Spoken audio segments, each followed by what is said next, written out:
Headlines of VTV News. National Assembly discusses revision of draft law on capital city.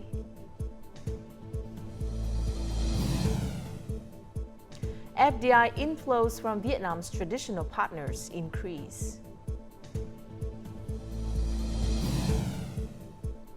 And later on in our world news, UN condemns attack against RAFAH camp for displaced people.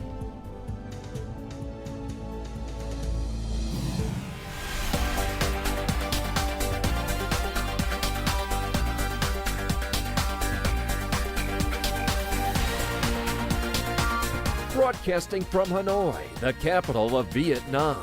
VTV News starts right now. Hello and welcome to VTV News, broadcast live to you from Hanoi. You're with me, Lina Fatman. Here's the top news of the hour. During the 7th session of the 15th National Assembly, legislators on Tuesday gave different opinions on the amendments to the draft law on capital city. The draft document includes a dedicated chapter on regional connectivity and development, which highlights Hanoi's role as a growth driver in the region and the Red River Delta, and specifies preferential investment policies. More in the following.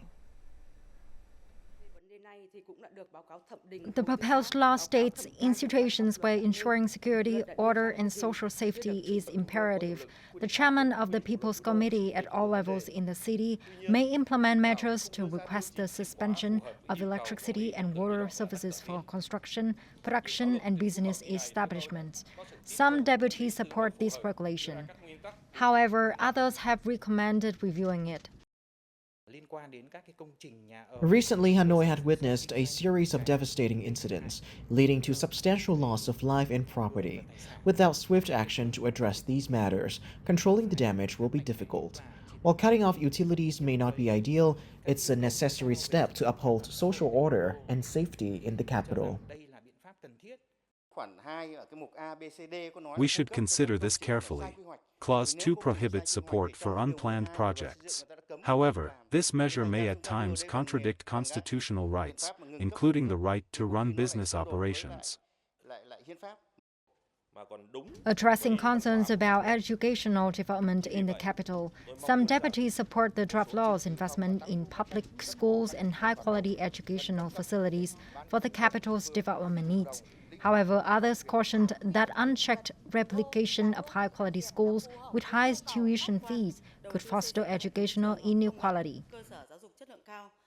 We must prioritize allowing the Hanoi capital to invest in developing a system of high-quality educational facilities. It's essential for building top-notch talent for the future, benefiting both the capital and the whole nation. During discussions, many deputies suggested enhancing the draft law with stronger and more innovative policies. These measures aim to help the capital create smart, modern, green, clean, and beautiful urban areas while ensuring safety and security. In celebration of the month of action for children, International Children's Day on June the 1st and the upcoming Vietnamese Family Day, State President Tô Lâm met and commended 150 children and young people. He also praised various state branches and urged multiple departments to maintain policies for the well-being of Vietnamese children. At the meeting, State President Tô Lâm listened to the stories of teenage delegates. Despite facing challenging circumstances, many of these children have demonstrated strong will and determination, achieving high academic and international honors. State President Tô Lâm affirmed that the party and state always prioritize children. Programs such as Spring for Children, Smile Surgery, Go to School with Me, and For the Hearts of Children, along with many other meaningful initiatives, have been launched. These efforts support children in various aspects, from physical to mental well-being, helping them overcome difficulties and access opportunities for comprehensive development. He called on departments, ministries, and branches to continue implementing policies for the care, education, and protection of children. The entire society must take responsibility for the well-being of children, ensuring that every child, regardless of their circumstances, receives proper care. School-age children must attend school, starting from early childhood education. This includes not only children aged 3 to 4 years, but also those as young as 6 months. We must actively support and participate in various programs to ensure that no child feels alone. While children today benefit from our policies, we need to do even more, particularly in socio-economically disadvantaged areas. State President Tô Lâm urged the Ho Chi Minh Communist Youth Union, the Vietnam's Women's Union, and the Ministry of Labor, Invalids and Social Affairs to actively engage in public initiatives. He also expresses hope that young people will continue to strive, practice, and adhere to Uncle Ho's teachings, nurturing their aspirations and achieving excellent academic results. He encouraged them to follow in the footsteps of the predecessors to build and protect a richer, more beautiful, and prosperous country. Attending a conference on Ning Bing Province Master Plan on Tuesday, Prime Minister Pham Minh Chinh outlined plans for the northern province, covering the period until 2030 and also looking forward for the next 2 decades, which is expected to provide fresh motivation for the common development of the locality. Speaking at the conference, the Prime Minister highlighted the important geographical location of Ning Bing as the intersection between the Red River Delta and the northwestern mountainous and north-central coastal regions, as well as its unique cultural, historical, and ecological values. Besides this, the province is home to one of the country's 3 largest auto-mechanical centers and the leading fruit and vegetable processing center, the Prime Minister said, highlighting its strengths in tourism and handicraft. The Prime Minister also said the master planning scheme has opened up new development visions and spaces and created new momentum and values for the province, in which the tourism and cultural industry, automobile mechanical industry, innovative startups, and ecological multi-value agriculture serve as the pillars. The main focus is mobilizing all available resources, with people being the most critical asset. Key determinations include investing in human development and fostering talents, as well as strengthening regional and international economic connections. 3 driving forces are strategic infrastructure development covering transportation, digital systems, healthcare and education, industrial and service sector advancements, and the application of science and technology and emerging industries such as artificial intelligence and clean energy. Along with that, Prime Minister Pham Minh Chinh urged the province to comprehensively develop its social culture by preserving and promoting the good traditional cultural values of the people in the ancient capital area, as well as focusing on preserving, restoring, and promoting the heritage of the citadel of Hoa Lu and the World Cultural and Natural Heritage Site of Chang'an.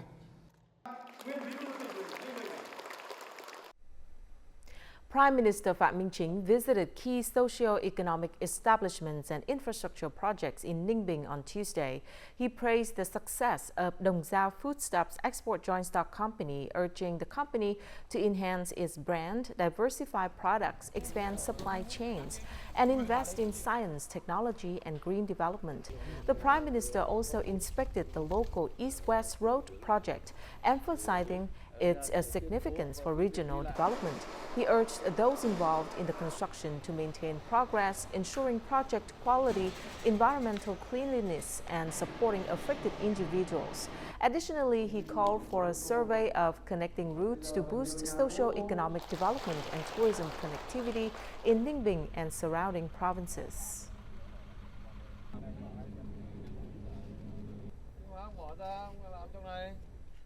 Deputy Prime Minister Trần Lưu Quang attended the Vietnam Asia Digital Transformation Summit 2024 with the theme Digital and Green Transformation, Digital Economic Development on Tuesday.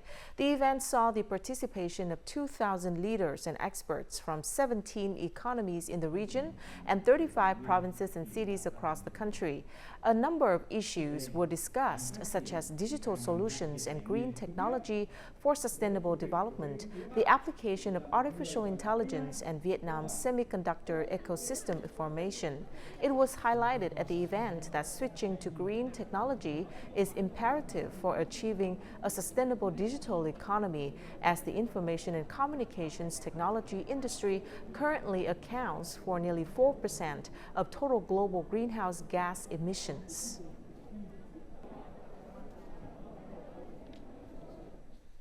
As of May the 20th, the total capital registered by foreign investors for renewing, adjusting, contributing capital to buy shares and purchasing capital contributions has exceeded $11 billion, marking a 2% year-on-year increase. There has been an almost 51% surge in newly registered investment capital compared to the same period last year. This means that in the first 5 months of the year, Vietnam has recorded the largest increase in investment capital. The multinational corporation is investing in waste treatment projects to generate electricity in Hanoi, Phú Thọ, Thanh Hóa, Hải Dương, Hải Phòng, and Ho Chi Minh City. Total investment capital reached about $2 billion. Among them, this project on the outskirts of Hanoi is the largest waste-to-energy plant in Southeast Asia. Vietnam is among the countries with the fastest economic growth rate in Southeast Asia.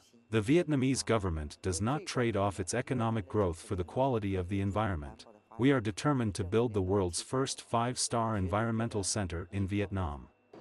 Since the beginning of the year, many large waste-to-energy projects like this have been newly invested and expanded by foreign investors in Vietnam. Among them, Singapore is the largest foreign investor in Vietnam. Meanwhile, China invests in the most new projects, and South Korea leads in the number of investment capital increases. Large corporations will invest heavily in Vietnam. Supporting companies will also further enhance investments in Vietnam. These moves demonstrate the South Korean investors' confidence in Vietnam's potential. We have conducted reviews with international organizations and associations to understand the plans of large corporations that tend to shift investment. Vietnamese senior leaders meet representatives of the world's top corporations in person to invite them to seek business opportunities in Vietnam. Recently, the Ministry of Planning and Investment has advised the government to direct a review of the investment environment, aiming to intensively reform and simplify investment and business procedures. This effort includes improving the legal framework, devising supporting policies to attract projects in emerging sectors. Coming up next, ethnic farmers subserve drought plans pay off. Efforts made to improve life standards of ethnic people in the Mekong Delta.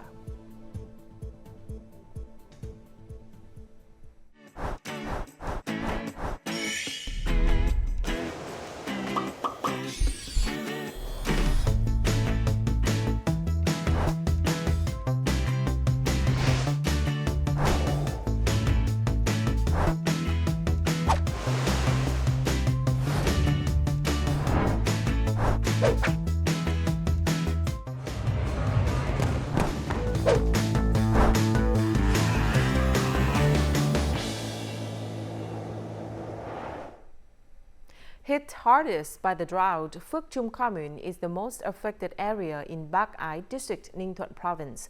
Local farmers have taken proactive measures to better adapt to climate change, such as storing livestock feed and digging ponds for domestic water supplies. Their efforts finally paid off, as their cornfields can survive and grow well during the dry season. This man stored water and food for his cattle before the dry season to help his livestock cope with the drought. He stockpiled 400 bales of straw and dug a small pond as a domestic water supply. Thanks to his careful preparations, his 25 cows have stayed healthy and well-fed amid the severe drought. To prepare for the dry season, I have stored food and water for my cows to keep them healthy and resistant to infectious diseases. Additionally, I closely monitor their health to check if they are sick or refusing to eat. Pho Chung Commune is the hardest hit area in Bắc Ai district during the current dry season. Local farmers have implemented numerous measures to protect their crops and livestock from drought. So far, 30 ponds have been dug to store water for irrigation and livestock rearing. Each pond supplies water for 2 to 3 acres of corn. More than 13,000 cattle are healthy and well-fed thanks to their planning. Local farmers have made joint efforts to overcome difficulties. Most households have sufficient water supplies for agricultural production. Therefore, their lives have changed positively. Adaptation to climate change has helped farmers in Phuoc Chung Commune stabilize their agricultural production amid prolonged drought. This reflects their great efforts to reduce risks from the harmful effects of climate change. The Ministry of Health and the Japan International Cooperation Agency, or JICA, signed an agreement to improve medical equipment at the National Center Hospital in Hanoi. The project is worth 1.83 billion yen, or $11.78 million, and will provide modern equipment and advanced technology, enhancing the hospital's capacity for cancer examinations and diagnosis.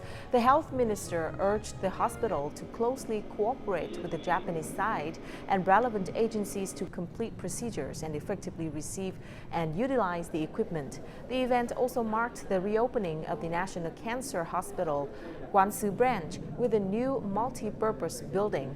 The building features 200 inpatient beds and 120 outpatient treatment chairs.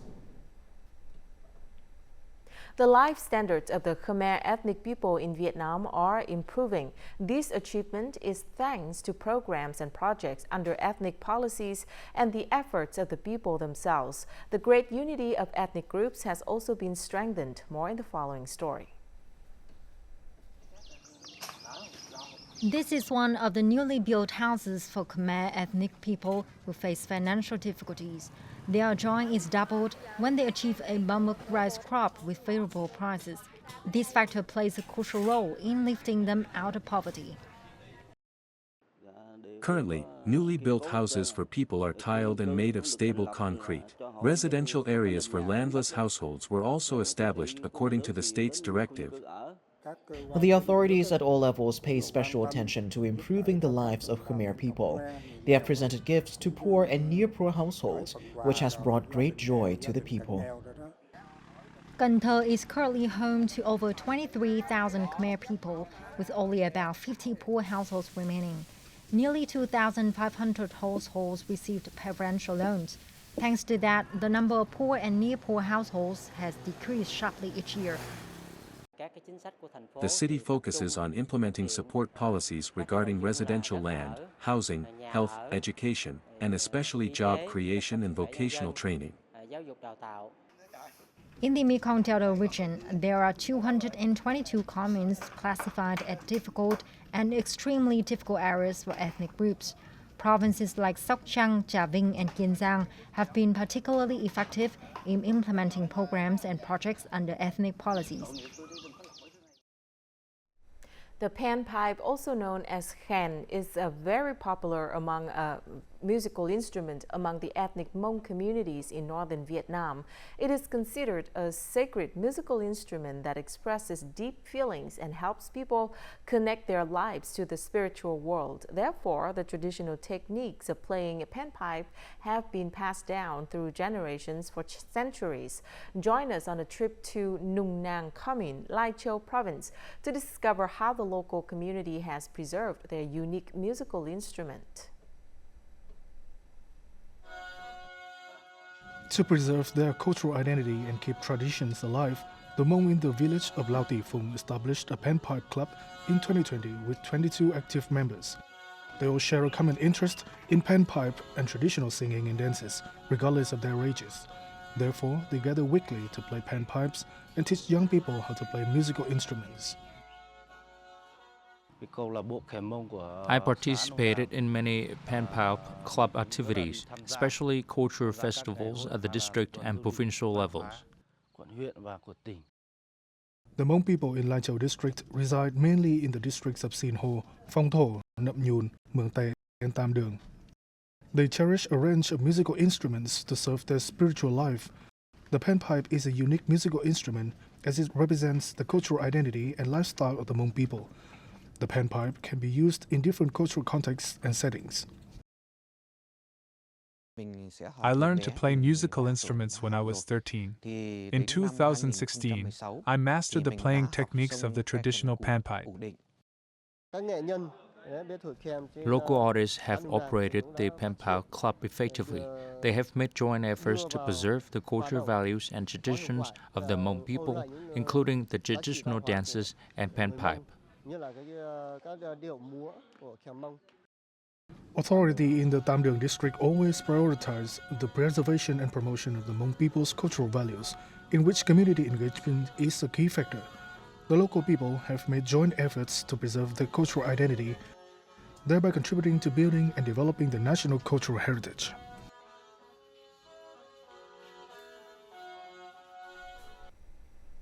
Many people were excited when they spotted a dolphin swimming close to Chung Leung Beach in Cat Tien Town, Phu Cat District, Bình Định Province on Monday.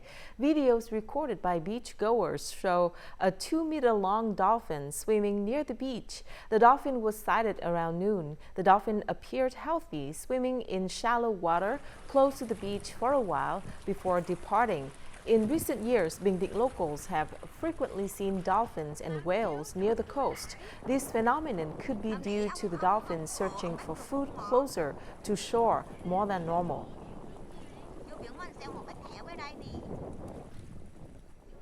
Phu Quoc Island in the Mekong Delta province of Kiên Giang has been honored by U.S. magazine Travel and Leisure as one of the 10 most affordable tropical destinations to visit around the world. According to the magazine, getting to Phu Quoc does require connecting flights and high airfare costs.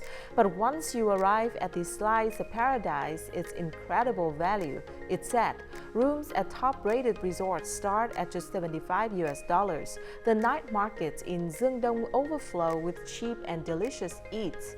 It also noted free leisure activities such as basking in sunshine on the white sand beaches and hiking through Phu Quoc National Park.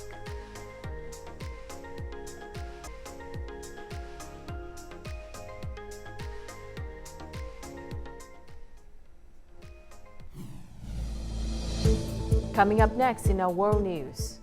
UN condemns attack against RAFAH camp for displaced people. And Spain recognizes Palestinian statehood. United Nations Secretary General Antonio Guterres on Monday condemned Israel's airstrike on a camp of displaced people in Rafah City, southern Gaza Strip, killing dozens of civilians. According to Palestinian officials, at least 45 people, mostly women and children, were killed and more than 200 others injured in the deadly attack. Israeli Prime Minister Benjamin Netanyahu admitted that the attack on the camp for displaced people in Rafah was a catastrophic incident and claimed that the Israeli government was investigating the incident. Leaders of many countries and international organizations called on Israel to respect international law and immediately cease fire in Rafah. Spanish Prime Minister Pedro Sanchez on Tuesday announced that Spain was recognizing a unified Palestinian state, including the Gaza Strip and the West Bank, under the Palestinian National Authority, with East Jerusalem as its capital. In a televised address, Prime Minister Sanchez affirmed that Spain would not recognize any changes to pre-1967 borders unless agreed to by both parties. He stated that recognition of Palestinian statehood is an essential step toward achieving peace in the Middle East. To date, more than 140 countries, equivalent to 3/4 of the 193 member states of the United Nations, have recognized Palestine as an independent country. European Union countries approved a law on Monday to impose methane emissions limits on Europe's oil and gas imports from 2030. This will increase pressure on international suppliers to cut leaks of the potent greenhouse gas. From the 1st of January 2027, oil, gas, and coal importers will have to demonstrate appropriate monitoring, reporting, and verification requirements at production level. From 2030, the EU will impose maximum methane intensity values on fossil fuels placed on the European market. Importers who violate the limits could face financial penalties. The regulations will also require European producers to regularly check their operations for leaks of methane. The UAE has set the Guinness World Record for the largest solar power light bulb display at Dubai Festival City. This stunning display comprises over 3,000 lanterns made by UAE students. In this next story, we'll delve into the efforts behind this remarkable creation and the message it conveys. 3,000 solar light bulbs illuminated the night, shaped like the UAE's national gaff tree. The goal of the record-setting initiative was to raise awareness among students and adults alike about the importance of renewable energy. And the initiative that you see here today actually started back with the COP28. And this was our pledge to sustainable action. And what we did to bring this tree to life is we used the schools under the Al Futtaim Education Foundation to create the 3,000 solar lanterns. These solar lanterns will be distributed to households in villages in the Philippines that don't have access to electricity. Putting a little together can change the lives of so many. So that's what this is today. It's young, young enthusiastic change makers giving light, solar light, to other kids. This is a small thing that will make a big change in the lives of people in the Philippines. And what's really nice about a record like this is it has a message. It's about sustainability and it's about highlighting communities which don't have electricity. So it's a record for a cause, which we absolutely love at Guinness World Records. For the students who joined this initiative, this is a precious opportunity to learn about kindness and the strong impacts of unity and goodwill. And now let's take a look at the weather forecast.